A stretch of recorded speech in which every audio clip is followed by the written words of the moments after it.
What is going on, everyone? My name's Boit, and I'm back with another post-commentary on some Thor gameplay this time. I'm coming at you with a fairly new idea from my theory crafting of Age Mythology Retold. A lot of Thor players, myself included, were really hype about the idea of using Dwarven Armory to get yourself a villager lead in a game of Age Mythology. You can get that Dwarven Armory up. You get a fairly competitive 4 minute classical age time.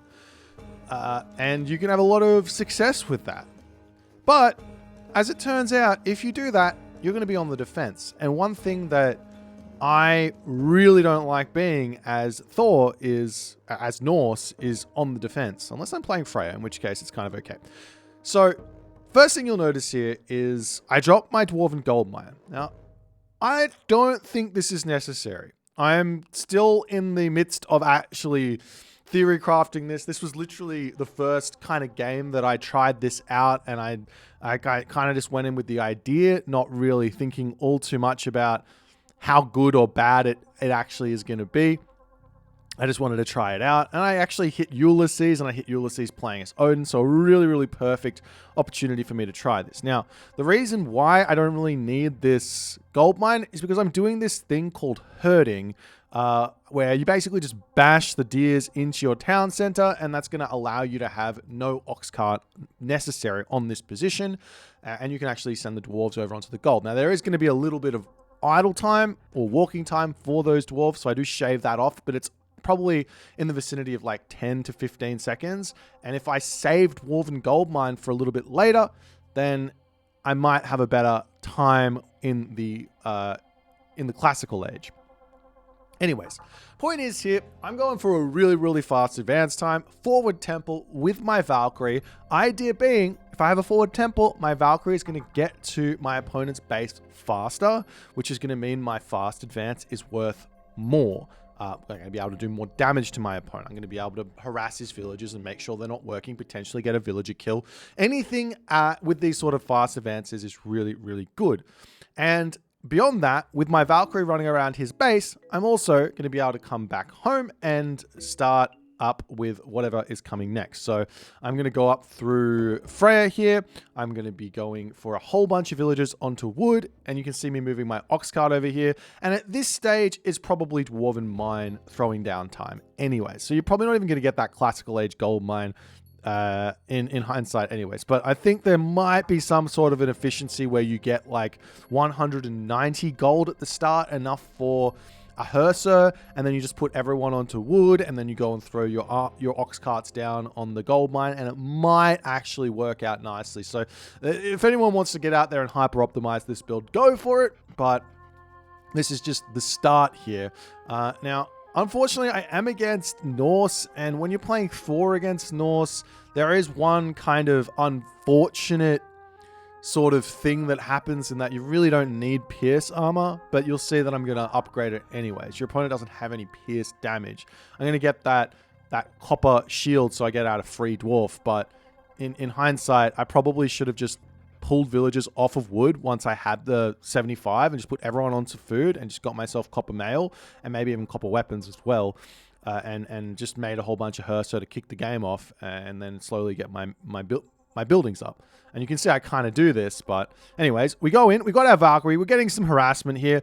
Yuli is kind of disrespecting the Valkyrie. It's really strong. He basically has to garrison everything that's close to it. And I do see that he's pulled into the wood line nicely here, but I can still harass, and every little bit of idle time here matters. So if he advances at 4 minutes and I advanced at 3 minutes or 3 minutes 15 into the game, I can't remember what I got up at, but the later he advances, so he goes for 4 minutes, the more resources he's actually got on me. So I picked off one villager.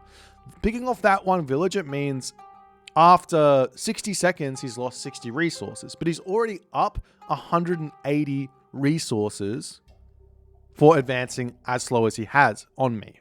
So I have to deal more damage here, basically. I'm going to be in front in 3 minutes is the kind of gist of what I'm saying here. So every little bit of idle time is going to be trimming down, and you can see I'm getting a whole bunch of idle villages there by that Valkyrie raid now. He's finally respecting it. Doesn't want to lose any more villages, but every single little bit of idle time is really, really good for me. I don't really care about getting villager kills at this point. I'm literally just trying to idle his villages. And you can see if he pulls those off for even 5 seconds, if you pull like 5 villages off for 5 seconds, that's like 25 resources that's gone. And I'm getting closer to equilibrium here. Plus, I'm throwing him off whatever build he's going for. And you are getting yourself a lot of value here. So I'm going to be throwing down Longhouse, and I'm going to be throwing down my Great Hall here. Idea being is I kind of want to go for some sort of throwing axeman raiding cavalry composition. I'm also getting myself Hammer of the Gods from my armory, copper weapons from my armory. I'm getting all of my upgrades. I actually can't remember if I did get copper shields or not here. Maybe I skipped it. Maybe I was smart. Show me the armory. I'm probably not going to look at the armory one more time here in this game. Anyways, point is, I'm getting myself all my armory upgrades. Hammer of the Gods is a boost for your Hearser, and I'm still causing idle time on this with this Valkyrie. And that's just how good the Valkyrie is. I don't think you can really afford to go through Forseti in this matchup here with Thor. I just don't think it's very good, or at least I don't think you're getting as much value. Just look at, I'm even getting value onto his throw and axeman. If he leaves them out in the middle of nowhere, I can get some value there as well. So it's all very, very good. And yet you can actually see at the moment that I'm trying to go all onto food here. I've kind of overdone it a little bit on wood, on gold. And so one way I can fix this, and it's unique to Thor, not very good when playing as Odin or Loki or Freyr, but I can actually take a whole bunch of villages off of gold here and throw them over onto wood, and I can reorganize my economy. So I'm going to notice this at some point. Right now, I'm looking at my resources post, and I'm like, yeah, I should have probably pulled villages off of gold already at this point and put them over onto wood and thrown down an extra military building. But I'm not quite there just yet. And now we go with the transfer of that, and when I start needing gold again, I can move them back over. So it's actually a really, really nice little macro trick here. If you ever screw up your macro, you can fix it up really nicely. And we see his Iron Hiyar coming in. He also killed off my Ford Temple. So yeah, he's done 300 damage to me in that Ford Temple, but I think I've more than paid off everything with the amount of raids and pressure I got with that Valkyrie. Plus, I've equalized on everything. So, yeah, I could have stayed forward in this match, in this game, and I could have potentially just kept applying pressure, not gone for an armory, and tried to win that way. But I'm of the kind of opinion here that it's going to be a lot easier for me as he throws his Undermine down a little bit willy-nilly there to stop that building. I don't care. I'm hard winning this fight with all my armory upgrades. Those Hearser are actually really, really strong as well. One thing people don't really know or aren't really aware of is that Hearser heroes get 15% bonus instead of just 10% bonus when applying armory upgrades to them. So it's a small thing, but it's a big thing. I didn't get the copper shields. Let's go. I'm smart. Okay. So yeah, I mean, obviously a little bit of efficiency goes a very, very long way. And I think if I had done this build a little bit more cleaner, I would have probably had a little bit more stuff and could have been in an even better position in this game. But right now I'm 3 dwarves in front just from the armory. I picked off one, and he does find some villagers here. I don't know why my villagers was left there. I moved them all to the front hunt at that point, but yeah, they're out in the middle of nowhere, which is unfortunate. So I do throw away my villager lead on that raid, but I think I've won a fight already, so I'm actually quite far in front. So at the moment, I'm just thinking, okay, I just need to play defensively, get myself my upgrades, get myself out my units here, and try and take a really, really good fight at this point. Because I got enough of an advantage here. It's just about good macro, taking good fights, making Valkyries. Valkyries are really, really good in this game, even against the Einherji, which are also really, really strong. And if he ever pushes forward, I'm going to be able to chase him down, and I'm going to be able to get a lot of good kills here onto his units. I really think running forward is, and you can see I overextended there a little bit, running forward is something you really don't want to do all too much of in Age of Mythology Retold because of how good the chase pathing is. And that's for fast units here. I can see he's got some units in. I'm going to be sniping off every little bit of excess unit he throws my way just to find every little bit of an advantage. He's got some upgrades on his medium cavalry at the moment, and I don't have my medium cavalry just yet, but I'm still my cavalry are actually equal to his because I've got my upgrades already, so it's not a big deal. But I'm definitely wanting to take a fight where I'm going to be enjoying this. So farms going down is probably not correct here. I've still got berries in my base. I probably should be on those berries. They just throw a ox cart rather than the farms. But I don't want to leave my base with these villagers because I only can really defend one spot super well with the speed in my army. I don't have enough raiding cavalry to chase him around, so got to be careful about that one. As I'm pushing forward, going to be taking a fight. I moved my Valkyries away. I'm looking for villagers here mid-fight. This is something you can do with any civilization. It's just take your really fast, strong myth units away and chase enemy villagers down, and you can get a lot of value there.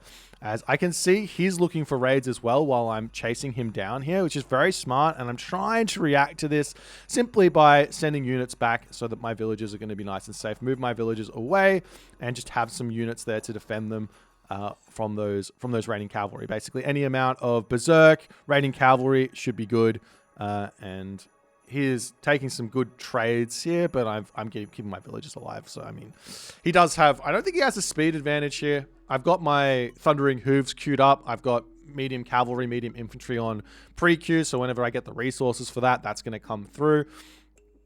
And everything's going to be quite good. So my next thought here in this game is basically, all right, it's 11 minutes in. He's going to be running out of gold here. Where's he gathering gold from? So I'm literally just trying to figure this one out. Where is he at? I'm pretty sure I sent a Valkyrie up to the top side of the map. I'm pretty sure I killed off some villagers here at some point. So we are just going to be trying to get buildings set up all over the map, getting to basically full population. There is a timing here to go to the heroic age, but if your opponent catches you and mostly catches you going to a second gold mine while this is all happening, you can get a lot of damage or receive a lot of damage from it. So in general, I would say in the Norse Mirror, like any sort of heroic age needs to come in before you leave your base. If you're going to be out on the middle of the map, you probably can't go to the heroic age until you're like full population. Otherwise, your opponent can catch you doing that. Now, obviously, if you have some sort of huge advantage over them, you can do whatever you want. But in an equal game, it's going to be kind of difficult. And we do see this is a pretty good fight here. Yuli does get a nice amount of micro there and pulls quite a few of my units away, but I do catch it midway, and yeah, I probably should have won this fight a little harder than it actually ended up being, but with that micro, he finds himself a good spot. And I just have to, effectively here, I just have to micro my Thrown Axeman to kill off his. And unfortunately, I've lost all my Hersa, so his Iron Hurry going to be really strong. I don't have my Valkyries out here. I'm floating 95 favor, which is not ideal, to say at the very least. Though one thing with Thor that's very, very good is Dwarven Goldmine. So at any point here, if I'm floating a whole bunch of gold, I can drop that Dwarven Gold Mine. I can continue the game, especially if I'm in the Heroic Age. That's 3,000 gold, and it gathers quite quickly. So if I ever need to leave, I can keep myself afloat in a game with Thor. I think it's very, very strong. Definitely worth thinking about. But at this point, I'm not too worried. I didn't actually lose that fight. It was kind of an equal fight in the end, which equal fights aren't the worst for me. I'm going to be able to continue taking the lead with my economy because I've got the Dwarven Armory. And I just need to spend my favor now and make sure I don't lose any villagers to any sort of raids that he wants to send in. And I'm just poking, making sure he's being respectful of his gold mine positioning there. So I can run my Valkyrie in, check what's happening, pull back. If he's not there, then I'm going to hit some raids. If he is there, if he's not there, I can hit some raids, and I have to be worried about my villagers outside my base. If he is there, then I'm happy. I can move my villagers around the map and grab some hunt in a way. So poking is a really, really big thing. He's looking in to get some pressure on. Unfortunately, my economy is a little bit out of whack. I really don't want to be spamming out Throw an Axeman here, but I don't have a great choice. I have to just spam them out. If he can somehow muster up enough raiding cavalry here, I'm going to be a little bit upset with the fight that I have to take. So I need to just make sure that when I take a fight, it's my Throw and Axeman aren't going to be able to get surrounded by all of his stuff as he pulls me out, and I have to pull in, do some quick micro here. The way you do that is you click behind the army to flip your melee units in front, and leave your throwing axemen on the back or your archers on the back. It's really, really important. And then whenever he throws his raiding cavalry at you, you just have to make sure you're doing a little bit of kiting. These throwing axemen have got 1.5 second recharge time, so you really can actually get a lot of distance between the raiding cavalry and everything else. So I think while I think that raiding cavalry berserk is probably your best bet in a Norse mirror, if you can manage to get the economy sorted out for it, throwing axemen aren't that bad so long as you don't get surrounded, because you can shoot and scoot quite well with them. At any rate, we push him back. We've got full map control now. We won that fight. He overcommitted. He definitely did not need to be taking fights at that point. Probably just a little bit like thinking he needs to get some damage done. Probably should have just been going for raids here with the raiding cavalry. If he has the speed, he can have that advantage there. And he probably thought with the Einherjar, it's got a bigger advantage than he actually does have. But Valkyrie versus Einherjar, I mean, it's kind of... I don't actually think Einherjar are better than Valkyrie. It's not like on Legacy where the Einherjar would just completely dominate in these fights. The Valkyrie is just really, really good. And I'm just making sure he's not on any gold mines here. Need to get some more houses down and potentially go to the next age now. I've won enough of the fights. Just need to close it out. So yeah, that's the game. That's the build. You can see that I was on the... I had the advantage from the get-go because of that fast advance with that Valkyrie. I'm not 100% sure about throwing the armory down and going armory upgrades straight away while putting the pressure on, but I mean, in a way, I don't see that he's going to be able to put any sort of significant return fire onto me if he needs to defend against that Valkyrie running around his base. He's got to have Hersa back there to defend, so he can't send those forward. He could send his own Valkyrie forward, but I'll have Hersa in my base. If you didn't notice, I was sending them back home, not into my opponent's base. So if he sends his own Valkyrie, and I can defend against that, or he can use his Valkyrie to attack me, and then he can have to send... If he goes Valkyrie himself, he can kind of defend with his own Valkyrie, but then there's no pressure coming onto me from that, so I'm only having to defend against some Hersa at the start of the game. So I think I've got the time to get this armory in. I've got the time to get those units out, and if I have to play defensive after the initial aggression here from that Valkyrie, that's totally fine. Anyways, that's the build. That's my thought process. If you think I didn't explain anything too well, definitely leave a comment below asking any questions. Don't forget to hit the like button and the subscribe button, and I'll see you guys in the next game.